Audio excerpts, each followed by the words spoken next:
സുഹൃത്തുക്കളെ നമസ്കാരം. നമ്മുടെ രാഷ്ട്രപതി ഇന്ന് കേരളത്തിൽ വന്ന് അയ്യപ്പനെ ദർശനം നടത്തിപ്പോയി. അത് കഴിഞ്ഞപ്പോൾ തന്നെ ഇവിടെ നടക്കുന്ന ചർച്ചകളൊക്കെ ഭയങ്കര രസകരമായിട്ടുള്ള ചർച്ചകളൊക്കെയാണ്. അവിടെ ഹെലിപ്പാഡിനകത്ത് ടയർ താഴ്ന്ന് അത് തള്ളിക്കൊണ്ട് പോകുന്ന ദൃശ്യങ്ങൾ, അതിൻ്റെ സുരക്ഷാ വീഴ്ചയല്ല, കോൺക്രീറ്റ് തലേദിവസം ചെയ്തു കുറച്ചില്ല, അങ്ങനെയൊക്കെ പല കാര്യമുണ്ട്. അതൊക്കെ പിന്നെ പറയാം. ഇതിനകത്ത് ഞാൻ ആരും പറയാത്ത ഒരു കാര്യം ഇന്ന് ശ്രീ മറുനാടൻ ഷാജിന് ഒരു വീഡിയോയിൽ പറഞ്ഞു. അത് പറയാനാണ് ഞാൻ ഉദ്ദേശിക്കുന്നത്. ഇന്ന് രാഷ്ട്രപതി വന്നിട്ട് ഇവിടെ ശബരിമല സന്ദർശിച്ച് പോയിട്ട് ശബരിമലയ്ക്കായിട്ടൊരു ചരിത്ര സംഭവം ഇന്നുണ്ടായിട്ടുണ്ട്. അത് രാഷ്ട്രപതി കൊടുത്തതാണോ ഇന്ത്യൻ പോസ്റ്റൽ ഡിപ്പാർട്ട്മെൻറ്റ് കൊടുത്തതാണോ എന്നറിയത്തില്ല.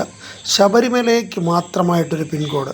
നമുക്ക് സാധാരണ ഒരു പിൻകോഡെന്ന് പറഞ്ഞാൽ ഒരു പ്രദേശത്തെ ഒരു പോസ്റ്റ് ഓഫീസിൽ ഉള്ള എല്ലാവർക്കും വേണ്ടിയിട്ടുള്ള ഒരു പിൻകോഡാണ്. എന്നാൽ അങ്ങനെ അല്ലാതെ ഒരു പിൻകോഡുള്ളത് രാഷ്ട്രപതിക്ക് മാത്രമാണ്.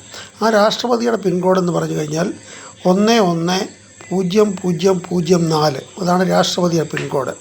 അത് കഴിഞ്ഞ് ഒരാൾക്ക് രാഷ്ട്രപതിയുടെ എന്ന് പറഞ്ഞാൽ രാഷ്ട്രപതിയുടെ ഈ ഒരു പിൻകോഡ് രാഷ്ട്രപതിയുടെ ഓഫീസിനെ സംബന്ധിച്ച് മാത്രമുള്ള ലെറ്ററുകളെ കിട്ടത്തുള്ളൂ.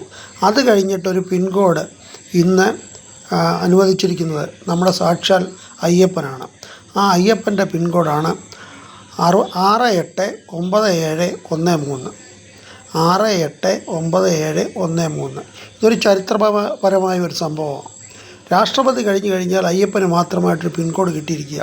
ഇത് വേറൊരു ചാനലുകാരും പറഞ്ഞില്ല. അതുകൊണ്ടാണ് ഞാൻ ഇന്ന് ഇത് വീണ്ടും പറയുന്നത്. ഇത് വളരെ നമുക്കെല്ലാം ഓർത്തിരിക്കേണ്ടത്, കേരളക്കാർക്ക് അഭിമാനകരമായ ഒരു സംഭവമായത്. അത് കഴിഞ്ഞിട്ട് പിന്നെ രാഷ്ട്രപതിയുടെ സുരക്ഷയുടെ കാര്യങ്ങൾ അതൊക്കെ ഇങ്ങനെ നടക്കുന്നുണ്ട്, വീഴ്ചകൾ അതൊക്കെയുണ്ട്. അതിനെപ്പറ്റി എൻ്റെ അഭിപ്രായം കുറച്ച് കഴിഞ്ഞിട്ട് ഞാനൊരു വീഡിയോ ചെയ്യുന്നുണ്ട്. Okay, good night.